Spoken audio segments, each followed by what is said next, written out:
అలాగే 4 సినిమాలు వరుసగా హిట్లు. అఖండ కానీ, లేకపోతే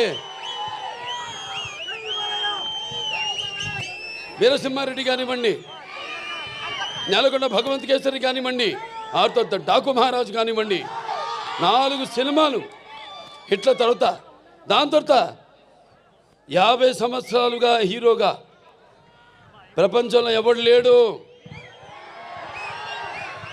50 సంవత్సరాలు హీరోగా మధ్యలో క్యారెక్టర్ ఆర్టిస్టులుగా దారి మరణమో అలా జరిగిందేమో కానీ వాళ్ళ క్యారియర్లో 50 సంవత్సరాలు హీరోగా నాకు నిలబడటానికి శక్తినిచ్చిన నా తెలుగు జాతికి నా కృతజ్ఞతలు తెలియజేసుకుంటున్నాను.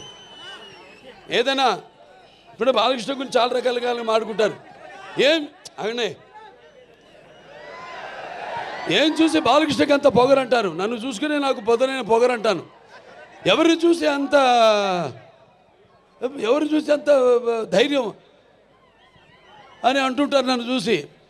అప్పుడు నేను అంటాను, బాబు నా ఏదైతే నిజస్వరూపంతో అదే నన్ను ఉసిగొల్పే ఒక విప్లవంగా అడుగడుగునా నేను నడుస్తానని నేను చెప్తూ ఉంటాను.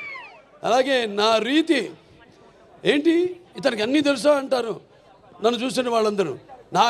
నన్ను నేను తెలుసుకునే కంటే పెద్ద విద్య లేదని ఒక సవాలుగా నిలబడతాను. నా మాట సూటిగా ఉంటుంది, నా మాట ముక్కు సూటిగా ఉంటుంది, నా వీక్షణం తీక్షణం దర్శనమిస్తుంది. అలాగే నా తీరు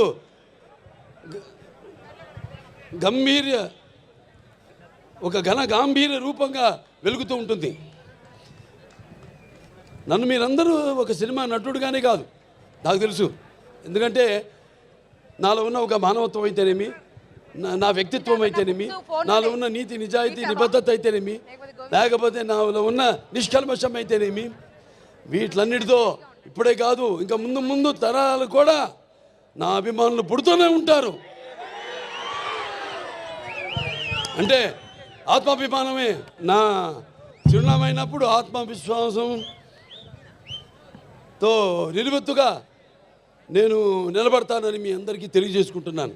అదే మీరు హిందూపురం ప్రజలందరూ కూడా అవే చూపారు. మీరు కూడా ఆదరాభిమానాలు ఏదైతే నేను నాలో ఉన్న కోణాన్ని చెప్పాను, కోణాలన్నీ అలాగే మీరందరూ కూడా ఆ నీతి నిజాయితీ నిబద్ధత, ఆ నిష్కల్మషం, ఆ నా వ్యక్తిత్వాన్ని గౌరవించి ఆదరించి మీరందరూ కూడా మూడోసారి ఒక నటుడైనంత మాత్రాన ఎమ్మెల్యే అవ్వాలని లేదు. వరుసగా ఎంతోమంది వచ్చారు రాజకీయాల్లోకి, ఇవాళ నామరూపాలు లేకుండా పోయారు, అడ్రస్ లేకుండా పోయారు.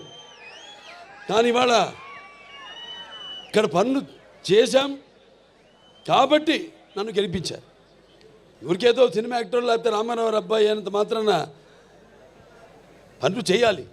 ఎంతో కొంత మనం సమాజానికి కూడా మన వంతు బాధ్యత ఉంది ప్రతి ఒక్కరి మీద. అందరూ కూడా మన వంతు మనం సంపాదించిందే కాదు, ప్రజలకి ఎంత మనం తిరిగి సమాజానికి ఇచ్చాం అన్నది చాలా ముఖ్యం. అప్పుడే మనం చరిత్రలో చిరస్థాయిగా నిలిచిపోతాం. నిలిచిపోవడం కోసం కాదు.